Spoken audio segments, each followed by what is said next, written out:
lesson on perspective. In this lesson, we will discuss the ideas behind three-dimensional figures being drawn on two-dimensional planes. Now, the idea of perspective is the concept of drawing those figures or objects on two-dimensional planes in such a manner so that they appear to be three-dimensional. And there's a few tips and tricks in order to make that happen. Now, when it comes to drawing stuff on two dimensions, like on a piece of paper, we know that there's some ways that you can draw things with certain slanted lines, and that we implement this idea of dotted lines for us to accept that the figure continues behind the sides that we cannot see. I can draw a rectangular prism, I can draw a cylinder, and I draw it in such a way and we have enough of an understanding that we believe a three-dimensional figure is there. Now, these simple concepts that we might have understood at an early age all come from this idea, from this general concept of a vanishing point. Now, a vanishing point is a point on the horizon or a horizon where our vision makes us believe that parallel lines seem to meet. If you've ever stood on a road or a highway that extends very, very far, we know that at some point we stop being able to see that road, we stop being able to see that highway, and it seems like the sides of that highway meet. Now, in reality, we know they don't meet at this vanishing point, but it seems that they do. So let's turn this rectangle into a prism by utilizing this vanishing point.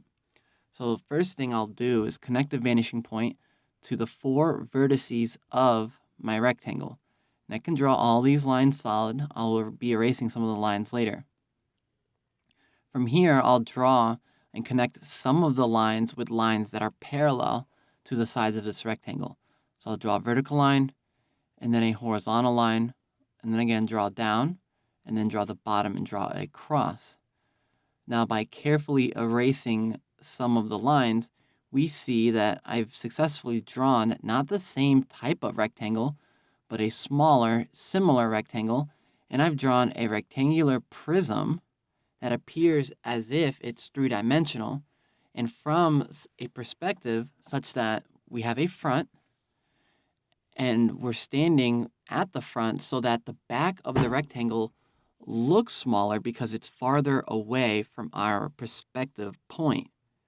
It seems like a weird concept to understand, but it's what actually occurs in real life. Things that are farther away look smaller. Now, we can take a different look at this by drawing a figure with a leading edge to provide a slightly different perspective. We might not always be head on. So I draw one line. I start with one line as my leading edge, and I'm able to connect the top and the bottom of that line to not just one vanishing point, but two. So that's what I'm doing right here, connecting the top and the bottom to both vanishing points. From here, I'll go on either side, and I'll draw two more lines that are parallel to that original line. They don't need to be equal distance across. And then I'll connect again that vanishing point to the top of that other line. Take the other line and connect it to the second vanishing point.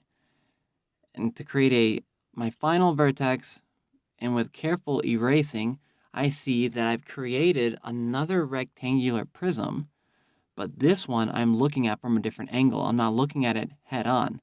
I can see one side and see the other side. I might be looking at it diagonally. Once again, like the other figure, the back or the farthest part away of this figure looks the smallest because has the greatest distance from where we're looking at it from.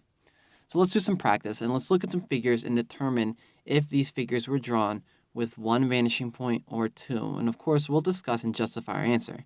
Now with figure A, these boxes all seem to have a leading edge. That it is a edge that, as mentioned before, is pointed right towards us. There's two sides. I have accurate vision of those two sides, and because of that, these boxes were drawn with two vanishing points.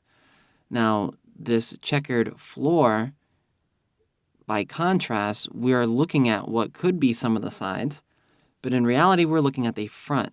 And with those fronts, potentially all going towards one vanishing point, all the vertices of these rectangles or parallelograms can go towards one vanishing point, and they could do so in varying directions.